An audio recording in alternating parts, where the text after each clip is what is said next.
भूकंप के लिहाज से उत्तराखंड बेहद संवेदनशील है। राज्य को भूकंप की दृष्टि से जोन 4 और 5 में रखा गया है। हाल ही में राजधानी देहरादून समेत आसपास के इलाकों में हल्के भूकंप के झटकों ने लोगों की चिंता बढ़ा दी है। लंबे समय से हिमालय राज्य में कोई बड़ा भूकंप नहीं आया है। हालांकि कई बार हल्के झटके महसूस किए गए, जिसको लेकर भूवैज्ञानिकों के माथे पर भी शिकन दिखाई दे रही है।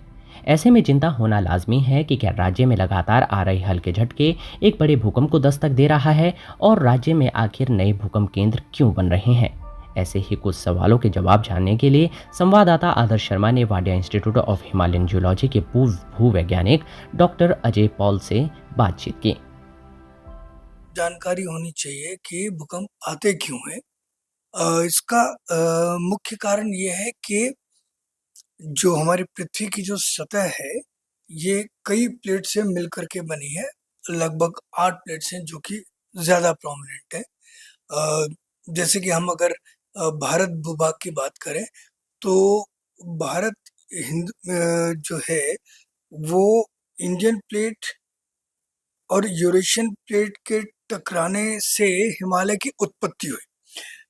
हम ये जो इंडियन प्लेट है, ये एक बहुत कई बिलियन साल पहले धीरे धीरे मूव करती हुई यूरेशियन प्लेट की तरफ खिसक रही थी, और ये फिर एक टकराव की स्थिति आई, तो टकराने की वजह से हिमालय की उत्पत्ति हुई। लेकिन आज की स्थिति क्या है? आज ये स्थिति है कि जो इंडियन प्लेट है वो यूरेशियन प्लेट के, अगर इसको मैं इंडियन प्लेट मानूं और ये यूरेशियन प्लेट है, तो इंडियन प्लेट जो है वो यूरेशियन प्लेट के नीचे धीरे धीरे खिसक रही है। धीरे धीरे का मतलब जैसे कि 4-5 सेंटीमीटर पर ईयर।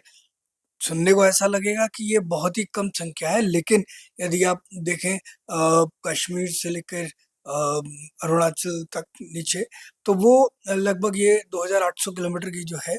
और ऐसा नहीं कि ये यहीं तक सीमित है, वहाँ पे इंडोनेशिया, ये पूरा अफगानिस्तान। तो अब ये जो मूवमेंट है, ये जो प्लेट का एक दूसरे के सापेक्ष खिसकना है, जैसे यहाँ पे इंडियन प्लेट का यूरेशियन प्लेट के नीचे खिसकना, ये एनर्जी एक्युमुलेशन का कारण होता है कि एनर्जी सतह के नीचे एक्युमुलेट होती है। और ये जो एक्युमुलेटेड एनर्जी है, जब सतह से नीचे चट्टाने जो है, रॉक्स जो है, वो इस एनर्जी को, इस ऊर्जा को अपने में संजोए नहीं रख पाती हैं, तो एक वो स्थिति आती है कि वो टूट जाती है। इसी को हम भूकंप बोलते हैं। 3 मैग्नीट्यूड का, 4 मैग्नीट्यूड का या 2 मैग्नीट्यूड का ये भूकंप आते रहते हैं, और हम ये उसको लोकेट करते हैं कि सतह के नीचे जो ब्रंच है, जो फॉल्ट्स हैं, जो थ्रस्ट्स हैं, उनमें कहाँ-कहाँ पे ये छोटे-छोटे भूकंप आ रहे हैं, किस मैग्नीट्यूड के आ रहे हैं, उनकी कंसंट्रेशन क्या है। तो इस तरह का हम अध्ययन करते हैं।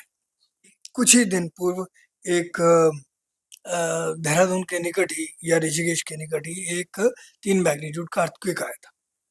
अब इस छोटे मैग्नीट्यूड के अर्थक्वेक की वजह से जान-माल का नुकसान नहीं हुआ, लेकिन ये एक बहुत बड़ा इंडिकेशन है, और ये एक आपको एक तरह से ये याद कराने के लिए, चाहे वो पब्लिक हो या प्रशासन हो या कोई भी हो, उसको ये समझाने के लिए ये एक बड़ा अच्छा एक वो है कि आप सजग रहें, तैयार रहें कि यहाँ पर एक बड़े भूकंप की संभावना हमेशा बनी रहती, कभी भी आ सकता है।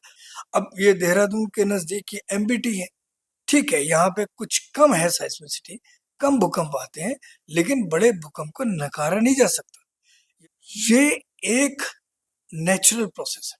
जिस तरीके से मैंने कहा था कि प्लेट्स की मूवमेंट एक नेचुरल प्रोसेस है, कोई रोक नहीं सकता। इसी तरह से ये जो ऊर्जा एकत्रित हो रही है, इसका निकलना भी एक नेचुरल प्रोसेस है, इसको रोका नहीं जा सकता।